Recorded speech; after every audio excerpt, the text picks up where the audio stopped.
Кече мен келдим жерде биздин президенти Садыр Нуркожоевич компромат маселеси боюнча элдерге маалымат бергени келген экен. Мен өзүм дагы жеке баштабай эл өкмөтүнүн депутаты катары келип катыштым. Жарандарды толук эле кабыл алды деп айтсам болот. Неге дегенде биринчи жарандарды киргизгенде чындыгында залга батпай калды элдерчи. Андан кийинки немеге Садыр Нуркожоев өзү тапшырма берип, батпай калгандарын дагы киргизип, аларга дагы түшүндүрөбүз деп биз биринчинде кирген үчүн толук маалыматтарды берди бизге. Бул жерде ал бардыгы эле кирди. Кир деген кишилерди өздөрү кирбей койду. Экинчисинде дагы жыйын өткөрүп атканда дагы кирбей коюшту. Анан алардын ой максаттарын так билдик. Ал туура эмес ойдо келген кишилер экен. Ошол бардык маселелерди, Өзбекстан менен болгон мамилелерди, жер аянтчаларын, анан ал кемпирабадтын маселелери бардыгын биз жакка мындай чечкендигин бардыгын айтып түшүндүрүп, элге түшүндүрүп берди Садыр Нуркожоевич өзү. Ал жерде бир 100%ден бир 97% ыраазы болду. Ал жерде эми 3% эл деген баягы айтып атам, ар түрдүү ой менен келген, жаман ойлор менен келген элдер. Ынтымакчылык болмоюнча мамлекетибиз эч качан өнүкпөйт.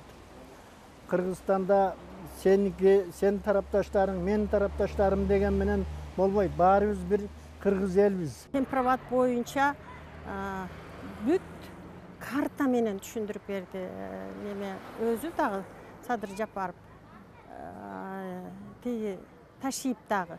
Ташиев указка менен карта менен түшүндүрүп берди. Жанагындай слайд менен. Эл түшүндү, бардыгы эле түшүндү. Түшүнбөгөн адамга да түшүнүктүү болду.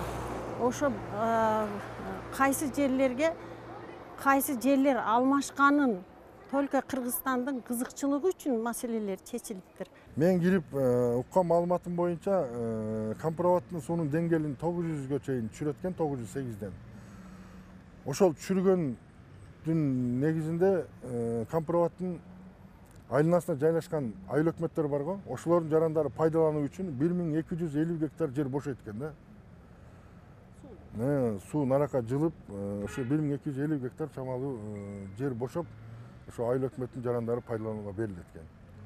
Андан сырткары эле ошо сууну пайдаланууда балык кармоого, ошондой эле кайракы жерлерде, тегерегиндеги жерлер.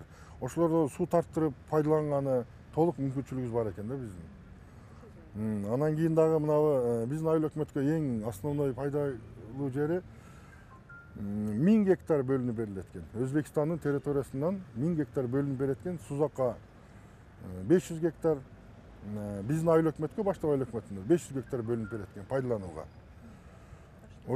Ошол жагы бизге пайдалуу болуп атат да. Бизге бүгүнкү күндө эң негизги ушу 30 жылдан бери маселе каралып, чечилгени мен лично как жаран катары мен ыраазы болдум. Потому что бүгүн ушу бизге керек эле. Анткени тактап келгенде баары такталып турат. Биздин өзүбүздүн мамлекетибиз көп маселелер каралып чечилди да. Мен убедиться еттим, көрдүм, ошол жерде канча адамдар катышып келди. Бул биринчиден. Экинчиден, биздин мамлекетимизде канча жылдан бери каралган эң негизги маселе да бул. Эң негизги маселе. Ошону мен ойлойм, биздин тарапташтар дагы, тарапташтар дагы биздин кыргыз элибиз туруктуу жыйынтыкка чыгарса керек деп ойлойм. Потому что бу жерде бүгүнкү күндө эң негизги маселе Кыргызстандын туруктуулугу керек. Кыргызстандын өнүгүү, өсүүсү керек. Мына бүгүн дүйнөдө тынчтык эмес.